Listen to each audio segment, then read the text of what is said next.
بسم اللہ الرحمن الرحیم۔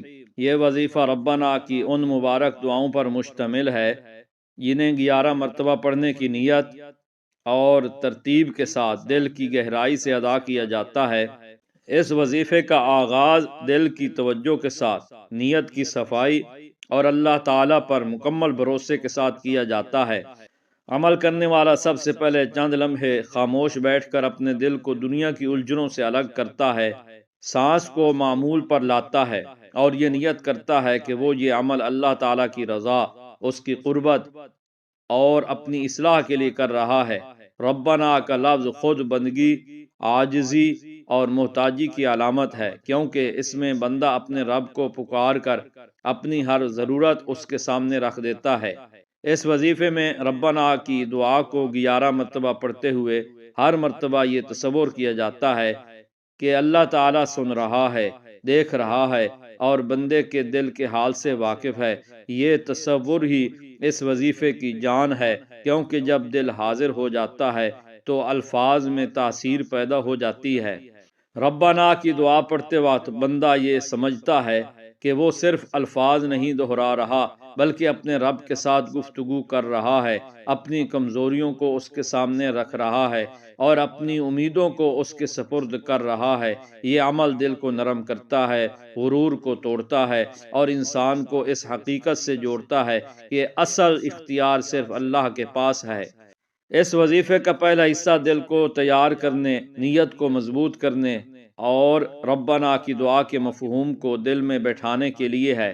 ہر مرتبہ دعا پڑھنے کے بعد دل میں یہ احساس تازہ کیا جاتا ہے کہ اللہ رب ہے، پالنے والا ہے، سنبھالنے والا ہے اور ہر حال میں بندے کے قریب ہے۔ 11 مرتبہ پڑھنے کی حکمت یہ ہے کہ یہ عدد دل میں ٹھہراؤ پیدا کرتا ہے، جلد بازی کو ختم کرتا ہے اور دعا کو گہرائی عطا کرتا ہے۔ اس عمل کے دوران انسان اپنے گناہوں پر نادم ہوتا ہے، اپنی کوتاہیوں کو یاد کرتا ہے اور اللہ سے معافی کا طلبگار بنتا ہے۔ ربنا کی دعا کے ساتھ یہ کیفیت پیدا ہوتی ہے کہ انسان خود کو تنہا نہیں سمجھتا، بلکہ ایک ایسے رب کے سائے میں محسوس کرتا ہے جو اس سے کبھی غافل نہیں ہوتا۔ اس وظیفے کا یہ پہلا حصہ انسان کے باطن میں سکون، امید اور اعتماد پیدا کرتا ہے۔ دل کی بے چینی کم ہونے لگتی ہے، سوچ میں ٹھہراؤ آتا ہے اور انسان یہ سیکھتا ہے کہ دعا مانگنے کا اصل طریقہ کیا ہے۔ ربنا کہہ کر بندہ اپنی انا کو پیچھے رکھ دیتا ہے اور بندگی کو آگے لے آتا ہے۔ یہی کیفیت اس وظیفے کی بنیاد ہے۔ اسی بنیاد پر یہ عمل آگے بڑھتا ہے اور دل کو اس قابل بناتا ہے کہ وہ اگلے مرحلے میں مزید گہرائی کے ساتھ اللہ کی طرف متوجہ ہو سکے۔ اسی بات کو برقرار رکھتے ہوئے اب یہ وظیفہ اپنے دوسرے حصے میں داخل ہوتا ہے۔ یہاں ربنا کی دعا کو 11 مرتبہ پڑھنے کا عمل دل میں مکمل اعتماد اور سپردگی کی کیفیت پیدا کرتا ہے۔ اس مرحلے پر بندہ یہ محسوس کرنے لگتا ہے کہ اس کی دعا محض مانگنے تک محدود نہیں رہی، بلکہ اس کے اندر ایک تبدیلی آ رہی ہے۔ ربنا کی ہر تکرار کے ساتھ دل میں یقین مضبوط ہوتا جاتا ہے کہ اللہ بہتر جانتا ہے، وہی بہتر فیصلہ کرتا ہے اور وہی بہترین وقت پر عطا کرتا ہے۔ اس حصے میں دعا پڑھتے ہوئے بندہ اپنی زندگی کے مختلف پہلوؤں کو اللہ کے سامنے رکھتا ہے، اپنی پریشانیاں، اپنے خوف، اپنی امیدیں اور اپنے خواب سب اس ایک لفظ ربنا کے اندر سمو دیتا ہے۔ 11 مرتبہ دعا پڑھتے ہوئے یہ کیفیت پیدا کی جاتی ہے کہ ہر مرتبہ پہلے سے زیادہ یقین اور پہلے سے زیادہ عاجزی شامل ہو۔ اس عمل کے دوران انسان یہ سیکھتا ہے کہ دعا قبول ہونے کا مطلب صرف فوراً نتیجہ مل جانا نہیں، بلکہ دل کا بدل جانا بھی قبولیت کی ایک صورت ہے۔ ربنا کی دعا دل کو صبر سکھاتی ہے، شکر کا ذوق پیدا کرتی ہے اور انسان کو اللہ کے فیصلوں پر راضی رہنے کی طاقت دیتی ہے۔ اس مرحلے پر بندہ یہ بھی محسوس کرتا ہے کہ اس کی زبان کم بول رہی ہے اور دل زیادہ بول رہا ہے۔ یہی وہ مقام ہے جہاں دعا اثر دکھانا شروع کرتی ہے۔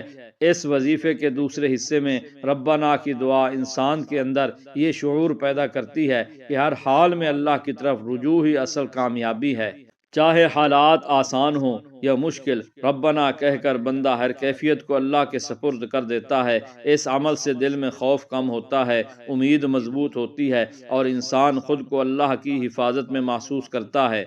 یہ وظیفہ انسان کو یہ سکھاتا ہے کہ دعا ایک مسلسل عمل ہے، یہ صرف الفاظ کا مجموعہ نہیں بلکہ ایک تعلق ہے جو وقت کے ساتھ مضبوط ہوتا ہے۔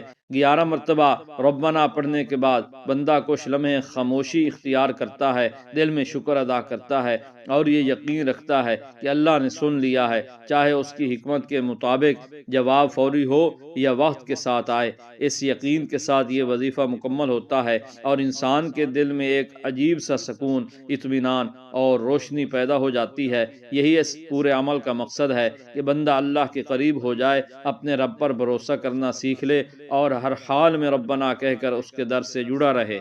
اے اللہ، اے تمام جہانوں کے پروردگار، اے دلوں کے حال جاننے والے، ہم سب تیرے عاجز بندے تیرے حضور ہاتھ پھیلا کر دعا کرتے ہیں۔ یا رب، تو ہماری زبانوں سے نکلنے والے الفاظ سے بھی زیادہ ہمارے دلوں میں چھپی ہوئی نیتوں کو جانتا ہے، اس لیے ہم تجھے اپنے حال پر رحم کرنے کی فریاد کرتے ہیں۔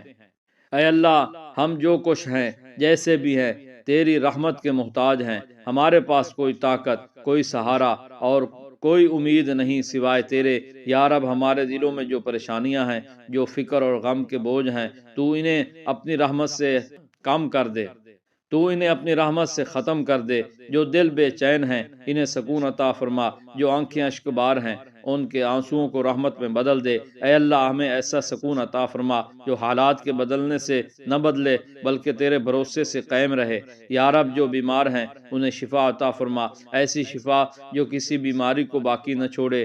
ان کے جسم، ان کے دل اور ان کی روح تینوں کو صحت عطا فرما۔ جو تھکے ہوئے ہیں، جو ہمت ہار چکے ہیں، انہیں نئی طاقت، نیا حوصلہ اور نئی امید عطا فرما۔ اے اللہ، جن پر آزمائشیں آئی ہیں، انہیں صبر جمیل عطا فرما اور ان آزمائشوں کو ان کے لیے بلندی درجات کا ذریعہ بنا دے۔ اے اللہ، جو رزق کی تنگی میں مبتلا ہیں، جن کے دل ہر وقت فکر میں رہتے ہیں، تو ان کے لیے حلال اور پاک رزق کے دروازے کھول دے۔ ان کے رزق میں برکت عطا فرما، ان کی محنت کو قبول فرما اور انہیں کسی کے سامنے ہاتھ پھیلانے سے بچا لے۔ یا رب، جو بے روزگار ہیں، انہیں باعزت روزگار عطا فرما اور جو قرض کے بوجھ تلے دبے ہوئے ہیں، ان کے قرض اتار دے اور ان کے لیے آسانیاں پیدا فرما۔ اے اللہ، جو اولاد کی نعمت کے لیے تیرے در پر آئے ہوئے ہیں، انہیں نیک، صالح اور فرما بردار اولاد عطا فرما۔ جو اپنی اولاد کے مستقبل سے پریشان ہیں، تو ان کے بچوں کی حفاظت فرما، انہیں ہدایت عطا فرما اور انہیں دنیا اور آخرت میں کامیاب فرما۔ یا رب، ہمارے گھروں میں محبت، سکون اور رحمت نازل فرما، دلوں کے اختلافات کو ختم فرما اور رشتوں میں آسانی پیدا فرما۔ اے اللہ، ہمارے والدین پر رحم فرما، جو زندہ ہیں انہیں صحت، عافیت اور لمبی عمر عطا فرما، اور جو دنیا سے رخصت ہو چکے ہیں ان کی مغفرت فرما، ان کی قبروں کو نور سے بھر دے اور انہیں جنت الفردوس میں اعلیٰ مقام عطا فرما۔ یا رب، ہمیں اپنے والدین کی خدمت کی توفیق عطا فرما اور ان کی دعاؤں سے محروم نہ فرما۔ اے اللہ، ہمارے دلوں کو ایمان کی مضبوطی عطا فرما، ہمیں اپنے ذکر کی لذت عطا فرما اور ہمیں غفلت، سستی اور گناہوں سے بچا لے۔ یا رب، ہمارے دلوں سے حسد، کینہ، بغض اور نفرت نکال دے اور ان کی جگہ محبت، اخلاص، صبر اور شکر پیدا فرما۔ ہمیں سچی زبان اور صاف نیت عطا فرما۔ اے اللہ، ہمیں اپنے فیصلوں پر راضی رہنے والا بنا دے، آزمائش میں صبر اور نعمت میں شکر عطا فرما۔ یا رب، ہمیں ایسی زندگی عطا فرما جو تیرے احکامات کے مطابق ہو اور ایسی موت عطا فرما جس میں تو ہم سے راضی ہو۔ ہمیں ایمان پر زندہ رکھ اور ایمان پر ہی دنیا سے رخصت فرما۔ اے اللہ، امت مسلمہ پر رحم فرما، جہاں کہیں بھی تیرے بندے مظلوم ہیں ان کی مدد فرما، ان کے دلوں کو مضبوط فرما اور ان کے لیے آسانی کے راستے کھول دے۔ یا رب، ہمیں اپنے نبی کریم صلی اللہ علیہ وآلہ وسلم کی محبت عطا فرما، ان کی سنت پر چلنے کی توفیق عطا فرما اور قیامت کے دن ان کی شفاعت نصیب فرما۔ اے اللہ، ہماری تمام جائز دعاؤں کو قبول فرما، جو مانگا ہے وہ بھی عطا فرما اور جو نہیں مانگ سکے وہ بھی اپنی رحمت سے عطا فرما۔ ہمیں دنیا میں بھی بھلائی عطا فرما اور آخرت میں بھی بھلائی عطا فرما اور ہمیں جہنم کے عذاب سے بچا لے۔ بے شک تو سننے والا ہے، جاننے والا ہے اور ہر چیز پر قادر ہے۔ آمین یا رب العالمین۔ وصلی اللہ تعالی علی خیر خلقہ محمد وآلہ واصحابہ اجمعین برحمتک یا ارحم الراحمین۔